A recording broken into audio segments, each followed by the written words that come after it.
Yo, Savatla. My name is Sebastian. So whenever you're thinking about the future, i.e. retirement, there's usually a certain goal you're trying to reach. So a certain amount of money you want your portfolio to get to. And most importantly, you want to know how much of it you could take out every year without ever running out of money while you're still alive. And that's where the 4% rule comes in. The 4% rule is a rule of thumb that states that you can withdraw 4% of your retirement in your first year of investment and even adjust for inflation every year after that without running out of money for at least 30 years. I mean, that sounds great and pretty easy to follow, but is it really that simple? I mean, yes and no. So I'll go over how that works with a couple examples, and then I'll explain why you might not want to use it. So the 4% rule comes from a study done by retired financial advisor William Bengen in 1994 over a period of 50 years from 1926 to 1976. So his study focused on severe market downturns and found no cases where a 4% annual withdrawal rate depleted an entire portfolio in less than 33 years. Other studies like the Trinity study in 98 have shown similar results. So even during the worst crash during that time period, if you withdrew 4% of your investment and accounted for inflation in subsequent years, you would not have run out of money. So here's how it works. Say you reach retirement age at the end of 2020. So you would add up all the money you have from your 401k, IRA if you have one, or any other brokerage accounts. Let's say the total comes out to be $750,000. The 4% rules tells you that you could safely take out 4% of that, so $30,000 every year for 33 years and be okay. Now historically, the stock market have grown 6 to 10% on average per year. For our example, we use the small return and say that your portfolio grows 6% annually. We'll also take the entire $30,000 at the beginning of your retirement year on January 1st, 2021. By the way, in real life, you would divide the 30K and withdraw monthly so that you could leave more of your money in the account to keep growing. Your portfolio value is $750K on December 31st, 2020. You take out 30K and you're left with $720K on January 1st, 2021. Now, a year later, on December 31st, 2021, your portfolio value increases by 6%. So that gives you $763,200. So even when you take 4% out, you still end up with more than what you started with. So what happens in the second year?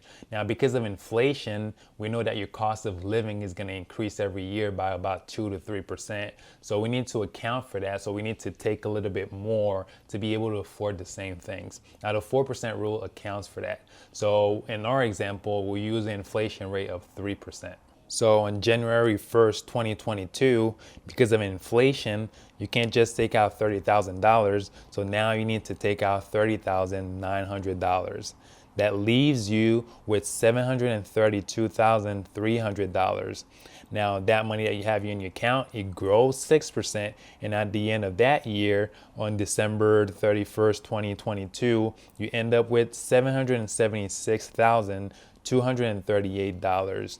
Now in the third year, again accounting for inflation, you take out $31,827. That leaves your portfolio balance to $744,411, which again grows to $789,075. So every year, even though you take 4% out and a little bit more every year after that because of inflation, your account balance actually goes up.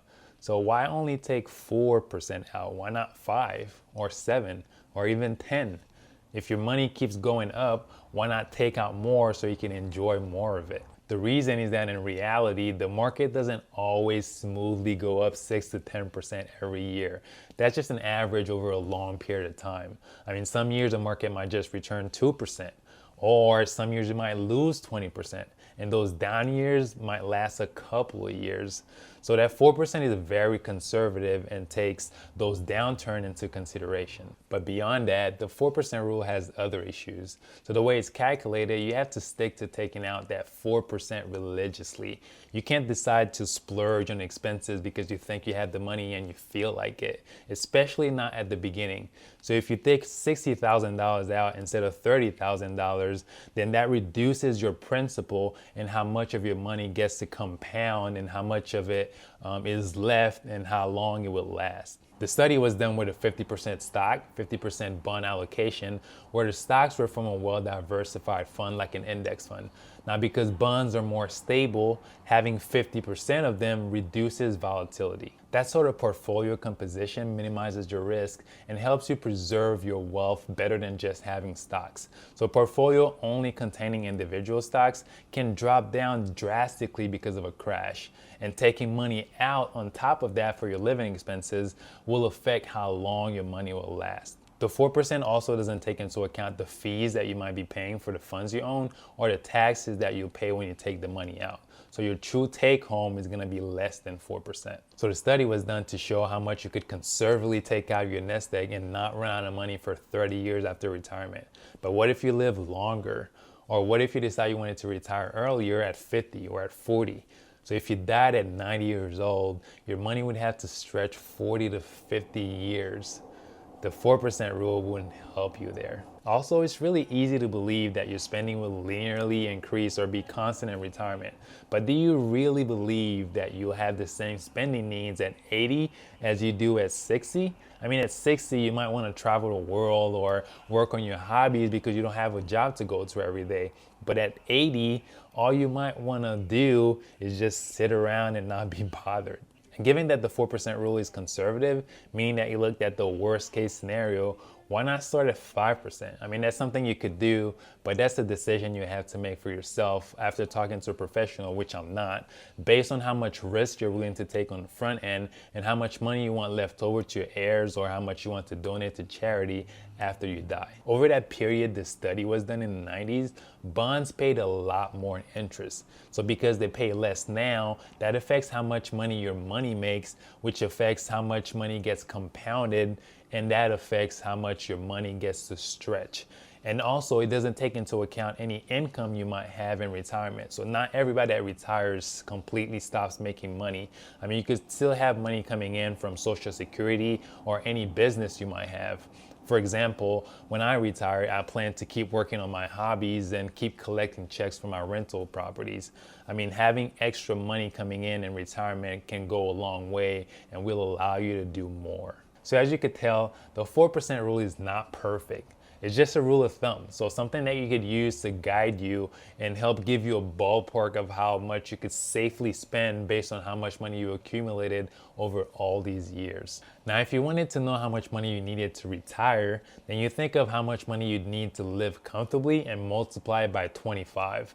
So if you think $40,000 a year would do it, then you'd need $1 million. So why 25? I mean, that's just the inverse of 4%. So 4% is 4 over 100, 25 is 100 over 4.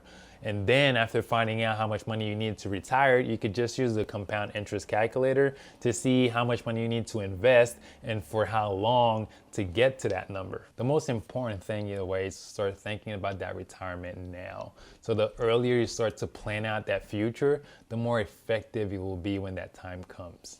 Now, before I close out this video, I wanted to quickly acknowledge that I recently reached 100 subscribers on this channel. I know it's a small number, but I wanted to say thank you to everybody that subscribed, and I'm super grateful to have all of you watching my videos when they come out.